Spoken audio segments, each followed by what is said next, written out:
Hey y'all, it's Tiff. I'm back. Just wanted to come and do a little review on everything that's happened in the past 5 days of me being sober. Through the sickness, through the mental breakdowns, through the cleaning my apartment a million times even though it's clean because I'm so bored just to keep my mind off of stuff. I'm gonna tell y'all right now, being bored and being a drug addict is the worst thing. Oh, this is what I do. I try to stay up just enough to get myself sleepy enough because I don't try to stay up past 2. Because if you stay up past 2, nothing happens good past 2. You'll start getting bored, and then you'll start trying to hit up people that you have no business hitting up, trying to see people you have business no seeing. So I acknowledge that, so I try to go to sleep between like the latest is midnight, 12:30, because usually I used to go to sleep out 8:30, 9 o'clock. I was like an old person before I started doing drugs again, but now I'm on a different time clock, and it's harder for me to sleep at night because nighttime is the worst for me. It's being alone, having night terrors, and having dreams of doing drugs and waking up thinking you've done it because you could taste it, you could smell it in the room, even though it's not here. I know people probably think I'm crazy.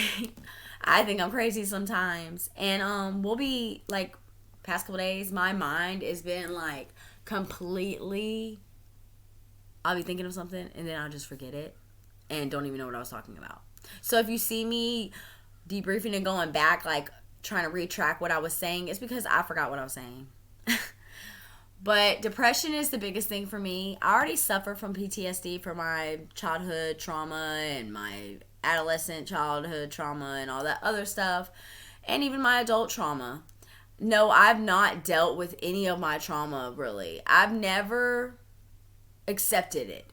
I've never really, thinking about it, I've really never said it out loud enough to say, hey, I forgive you and I accept it. You know, I forgive myself for doing all the things that I know I shouldn't have done. But I wouldn't take anything I've done back because I've learned so much. And I'm still learning about myself. I'm figuring myself out every day. I'm almost 30 years old in March, and I'm just trying to make it to my 30th birthday. I just want to live. And you know, like I told a friend of mine last night, yeah, it's hard not to go back and just do drugs and numb all this stuff I'm going through and all these feelings and want to be happy and smile on Facebook. Want to smile on my Instagram just to make sure everyone sees I'm still here, I'm still trying, but deep down I'm crying. Because I literally lost 6 years. Today would have been my 6 years of sobriety. I lost it within 2 weeks of it. Because I was thinking about my sobriety too hard. I was thinking about my past too hard. I was talking about my past too hard. I let people in my life, because I was heartbroken from a breakup, back into my life that should have never been back. They should have stayed where they were. But I'm not saying it's no one's fault, because it's not. It's my own. I wanted to be seen. I wanted to be flashy. And, you know, that's okay. Because I learned my lesson. I'm back at home. And I'm having to start over. Yeah, it sucks. It breaks my heart. Today, it hits a special spot because I quit crack cocaine in 2015. Today. And the hard thing about it is I'm not even craving crack cocaine. I'm craving meth of all things. And I've never been the type of girl to be just doing any type of drugs or shooting up, and that's what I'm craving. I'm not craving doing no crack. I think that's okay. I'm okay with that. But I'm craving to do something else, and it's not fun. It's not cool. And yeah, I wish I could take all this away from me, and I wish I could have just stayed strong. But I'm an emotional wreck. We all have breakdowns. We all have a lot of us have relapses, and a lot of us don't have relapses. But guess what? It took me 6 years to have a relapse. I had one mistake, one slip up. That doesn't mean I should be punished. That does not mean I should be looked down upon. I'm me. Like God said, He knew what we were going to do before we did it because He already knows our story. He wrote my book. He wrote my life. He already knows what's going to happen. I just got to sit back and keep trying and push to the woman that He wants me to be, the path that He wants me to go on.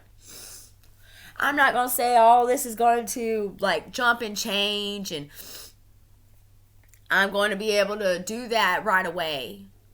I'm working on it. And I think that's all we can do is work and try to achieve the life we always wanted.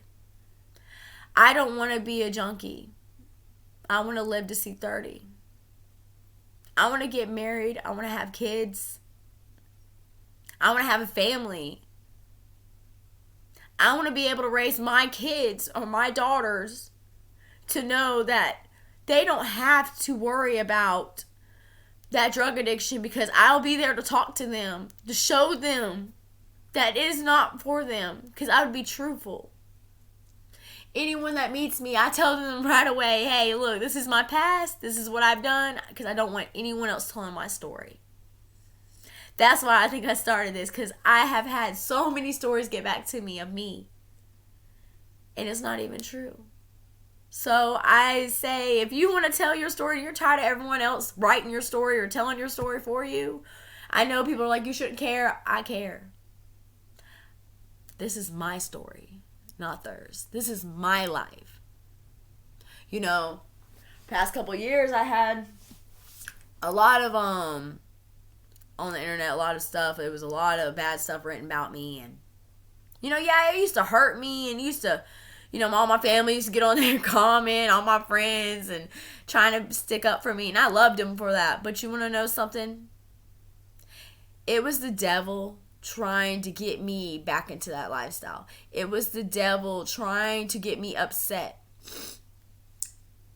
I didn't let that bother me back then, but now I wish I would have approached stuff a little different. I wish I would have started this years ago when I first got sober, because a lot of people thought I was dead, because I just got up and vanished, y'all. Like, I vanished. When I said I got off drugs 6 years ago, I vanished. I didn't tell anybody where I was at. I didn't tell nobody. Nothing, period.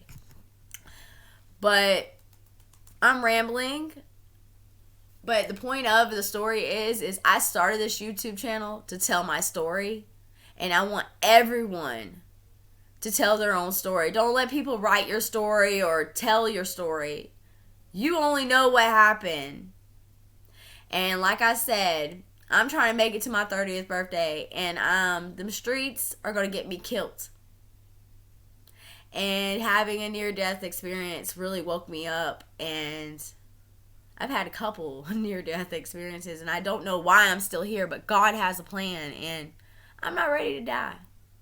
But like I said, y'all, I'm out, but please subscribe, like my page, and I will have new content coming soon. Love y'all.